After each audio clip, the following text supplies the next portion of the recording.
Les vraies voix Sud Radio, le grand débat du jour. En vertu des pouvoirs qui me sont conférés, je vous déclare mari et femme. Alors, je crois que ça va pas être possible. En fait, il voudrait se marier juste tout simplement pour les papiers. Alors là, vous dégagez pas là-bas. Non, moi j'en ai rien à foutre. Allez, hop. Échec de la niche parlementaire UDR. Hier, le groupe d'Éric Ciotti proposait l'interdiction des mariages pour les personnes sous OQTF.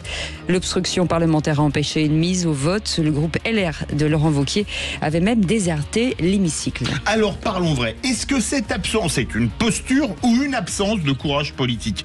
Et à la question, comprenez-vous l'absence des députés LR au vote de la proposition de loi contre le mariage des OQTF ? Vous dites non encore et toujours à 94% et ça vote beaucoup. Venez réagir. Zach et les vraies voix attendent vos appels au 0826 300 300. C'est vrai qu'on aimerait bien vous entendre sur ce sujet.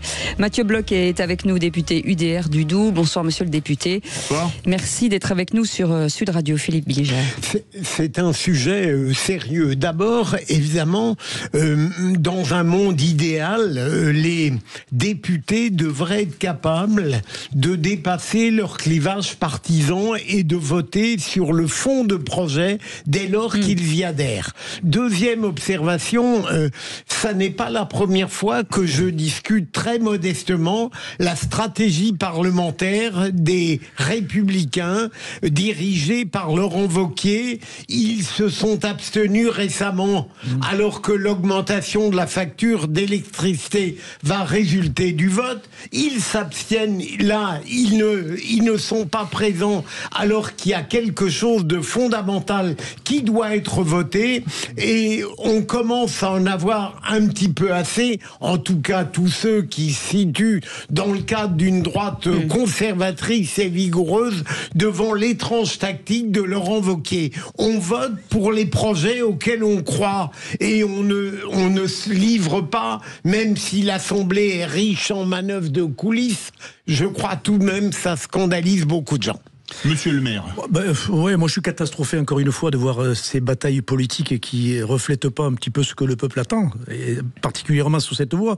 Mais quand on voit le niveau politique, et là c'est un exemple même, Wauquiez que fait Wauquiez tout simplement ? Il se venge de Retailleau, voire de Darmanin derrière, mais Retailleau parce qu'il a perdu la tête des LR de cette structure, et il règle ses comptes en interne au détriment de l'intérêt de la République, de la nation. Et ça c'est dramatique. Pour un garçon que je pensais réellement intelligent, visiblement, il n'a pas beaucoup de vision politique, il a pas grand-chose. Et c'est vraiment dommage pour la démocratie parce que l'extrême gauche ou la gauche vote contre. À la limite, c'est classique, mais là, c'est un scandale. Mickaël Sadoun. Bon, pour être tout à fait honnête et pour apporter des arguments aux républicains, voilà, je vais essayer de nuancer. Même avec LR, la loi ne serait pas passée. Oui. C'est la première chose à dire. Le principe, Mickaël. Deuxième chose, c'est qu'il y avait une vraie question de constitutionnalité autour de ce texte, c'est-à-dire que dans le bloc de constitutionnalité, il y a la CEDH qui a un article 8 qui consacre le droit à une vie personnelle et familiale normale. Donc, elle se serait probablement heurtée à des limites juridiques, en fait.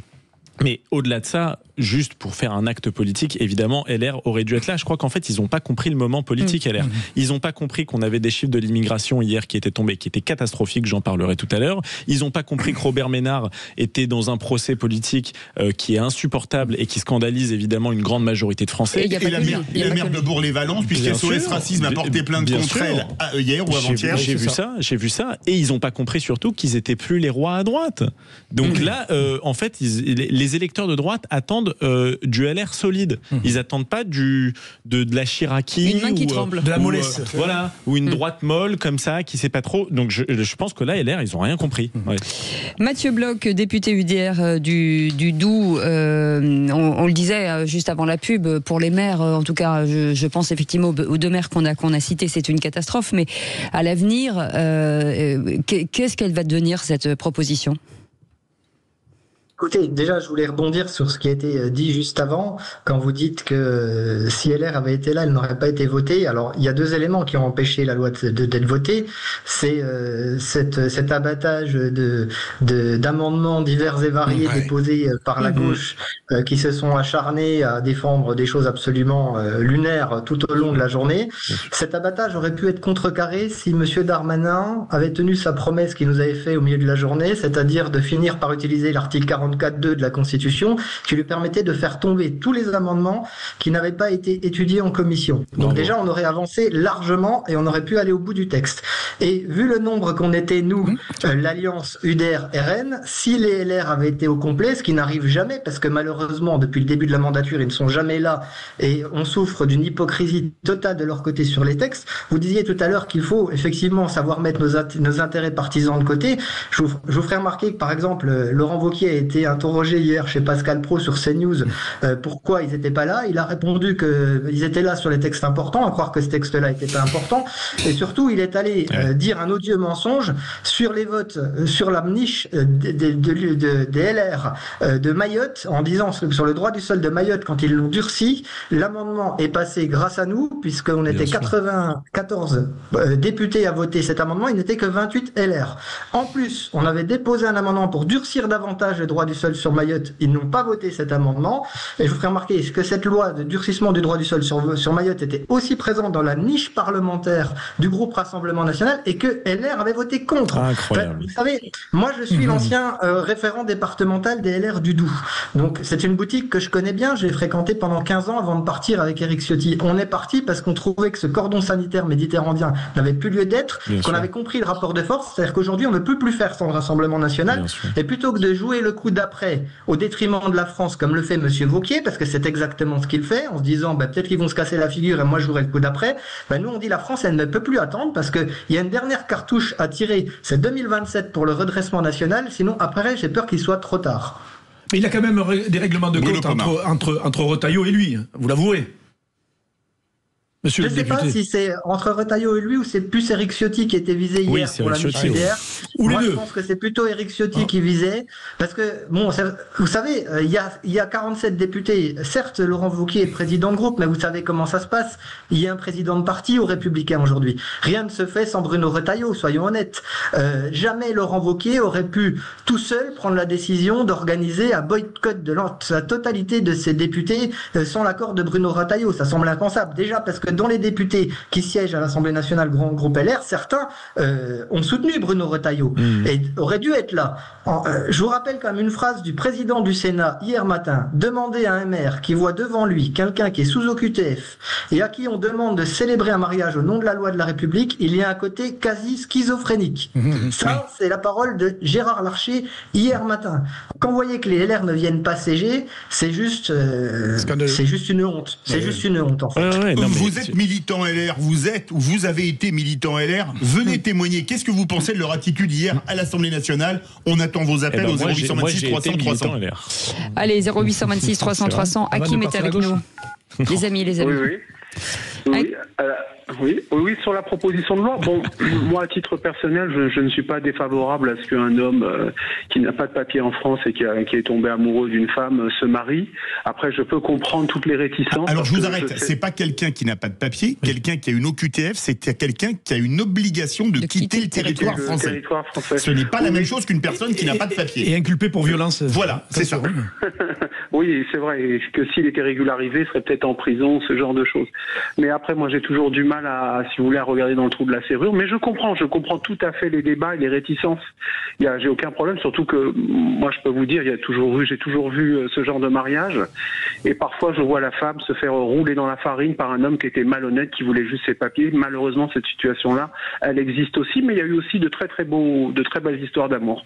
Mais je voulais dire, par rapport à ce que vient de faire Laurent Wauquiez, qui décidément a l'air bien amer, en fait, tout simplement, je pense qu'il veut pas donner des points et il veut pas donner des bonnes cartes aux partis opposés. Et ce qui montre bien une chose, c'est qu'ils ont tous la tête à 2027 au présidentiel. Enfin, je dis 2027. Moi, je pense que dans leur tête, ils se préparent pour une élection présidentielle dans les semaines, voire les mois qui arrivent. Anticiper. Voilà. Et ils veulent pas tout simplement que le parti rival, le Rassemblement National, arrive avec un flingue et plein de cartouches dedans. Donc ils veulent une loi comme celle-là, qui est une loi quand même pas mal pour les gens qui votent pour son parti politique. Et si c'est le Rassemblement national qui rafle la mise, c'est embêtant pour lui. Donc il a fait ce calcul-là. Mais ça montre surtout qu'il a déjà la tête à la présidentielle, et en ça, je trouve que c'est une insulte aux Français. Alors, et il se fout en même temps des électeurs, parce que les députés, il faut rappeler qu'ils sont élus grâce à des électeurs. Et quand on voit le sondage, on se dit que les députés, ils ne répondent pas du tout à ce que souhaitent ceux qui les font élire comme députés à l'Assemblée nationale. Et c'est là où il y a un double scandale. Monsieur, je voudrais poser une question à monsieur le député. Pour dépasser un petit peu le problème qui est évoqué, c'est-à-dire l'attitude aberrante de Laurent Wauquiez comme responsable du groupe, est-ce que vous trouvez que la représentation nationale, globalement, donne une belle image d'elle-même? Et je ne parle pas que de LFI. Vous ne trouvez pas que cette Assemblée nationale conduit inéluctablement encore davantage à une dépolitisation? Écoutez, moi je vous rejoins complètement, j'étais maire avant, j'étais un élu local, donc moi quand je suis arrivé à l'Assemblée nationale, j'étais subjugué par le niveau, par l'ambiance, par la hauteur de débat qui n'est souvent pas à la hauteur du lieu et de ce qu'on fait. Maintenant, j'en fais une analyse un petit peu avec du recul. Finalement, cette Assemblée nationale, elle est quand même la représentation aujourd'hui de la société française, quelque part, qu'on le veuille ou non, et de ses clivages. Vous voyez, il y a trois blocs un petit peu. C'est les blocs qu'on retrouve dans la société. Moi, c'est les blocs que je retrouve dans la société française, dans ma circonscription, où j'ai des zones rurales, avec une ruralité qui est aujourd'hui un petit peu la France des oubliés, qui perd des services publics, qui se sont en insécurité de plus en plus, insécurité chez eux, aussi en insécurité culturelle quand ils vont faire leurs courses en ville. On a aussi une France qui souffre aussi dans les milieux urbains, un petit peu, ou une France un petit peu aussi bobo qui est la Macronie. Et puis cette France de gauche dure aujourd'hui, un petit peu communautarisée. Vous voyez, toutes les difficultés qu'on a aujourd'hui avec une société qui est clivée, avec le problème, l'importation du conflit israélo-palestinien sur nos terres qui clive énormément. Donc finalement, cette Assemblée nationale, je trouve qu'on le veuille ou non, parce qu'effectivement, moi, je dénonce toutes les magouilles qu'il y a eu au deuxième tour, entre les deux tours des législatives, les retraits, etc. Mais finalement, c'est quand même les Français qui ont choisi au bout. Et finalement, cette Assemblée, elle semble assez représentative quand même de la société française et de ses clivages. Et finalement, on retrouve cette ambiance dans l'hémicycle très chaude, parce que vous avez des Français qui ne se comprennent plus.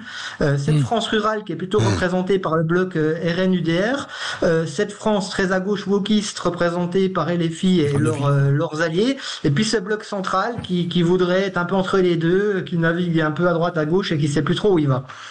Vous voulez réagir, Michael Sadoun-Joyer? Oui, moi je trouve ça très intéressant ce qui est dit, et je suis tout à fait d'accord. La composition actuelle de l'Assemblée nationale est beaucoup plus représentative des Français que ce que c'était il y a 2 ans. On dit même qu'on est une assemblée proportionnelle avec le scrutin majoritaire. Oui, exactement. C'est-à-dire que l'intelligence des Français a fait qu'on a réussi à aboutir à une représentativité à peu près égale.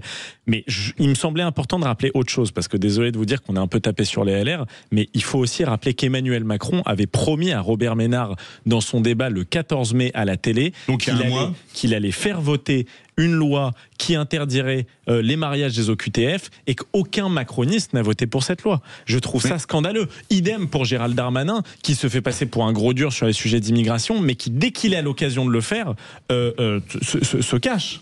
Idem pour la négociation des accords avec l'Algérie. Vous avez tout à fait raison. Mathieu Bloch. Vous avez tout à fait raison, et Gérald Darmanin a une grande responsabilité aussi dans ce qui s'est passé hier, parce qu'il avait l'occasion de faire sauter tous ces amendements, il ne l'a pas fait. Il a attendu 11h30 pour nous expliquer que finalement, il n'y avait plus le temps, parce que la gauche allait encore faire des blocages, alors qu'il avait toute la journée pour le faire. Il ne l'a pas fait, il a pris la parole, il s'est attaqué assez violemment au président Ciotti, en disant qu'en gros, notre groupe s'était mal organisé, nous reprochant même, carrément, comble du comble, d'avoir retiré la résolution sur les accords d'Évian, les accords de 68, qu'on a retiré pour des raisons, c'est-à-dire que la famille de Boualem Sansal nous a contactés compte tenu de l'avancée diplomatique du dossier en responsabilité. On n'a pas voulu mettre de l'huile sur le feu, ce qui était plutôt responsable à la demande de la famille, mais derrière, on le sait, à la demande du ministre des Affaires étrangères. Donc je ne sais pas comment il communique en Macronie, mais il y a eu quelque part un bug, ou alors c'est de la mauvaise foi et c'est encore pire. En tout cas, Gérald Darmanin hier n'a pas été du tout à la hauteur des choses, mais que ça soit lui, que ça soit Bruno Retailleau, il parle beaucoup, mais dans les faits, dans l'hémicycle,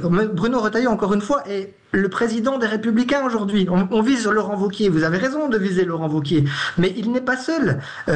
Bruno Retailleau est le président des Républicains. Il a une lourde responsabilité aussi sur le fait qu'il y ait toujours des petites bisbouilles politiques pour nuire, pour ne pas montrer une union des droits de fait finalement. Et c'est ce qui s'est passé. Vous en aviez parlé tout à l'heure du texte sur l'énergie. Rendez-vous compte, ils ont déposé eux-mêmes un amendement pour demander un moratoire sur l'énergie. Il est passé grâce à nous parce qu'on l'a voté. Et finalement, ils en sont venus à ne pas voter leur propre texte. Oui. Voilà. Donc c'est complètement dingue sur ce à quoi on assiste. Les LR ne savent plus où ils habitent. Mais le problème, c'est que là, aujourd'hui, les intérêts partisans sont une chose, mais c'est l'intérêt des Français qui compte. Là, ce matin, moi, j'étais très en colère en me levant parce que c'est les Français qu'on a pris en otage. D'ailleurs, Laurent Wauquiez a dit comme Gérald Darmanin, il a fait un procès en incompétence à Éric Ciotti, que j'ai trouvé pas très clean. Mais allez, merci beaucoup merci Mathieu Bloch, député UDR du Doubs. Merci d'avoir accepté notre invitation. On garde Hakim et dans un instant le qui c'est qui l'a dit. Il y a encore de belles perles. Parce que là, on était dans le doux, on va dans le dur. Ouais. Oh. Sud Radio, votre avis fait la différence. Merci à Sud Radio de pouvoir m'exprimer et pour la qualité de vos informations. Sud Radio, parlons vrai.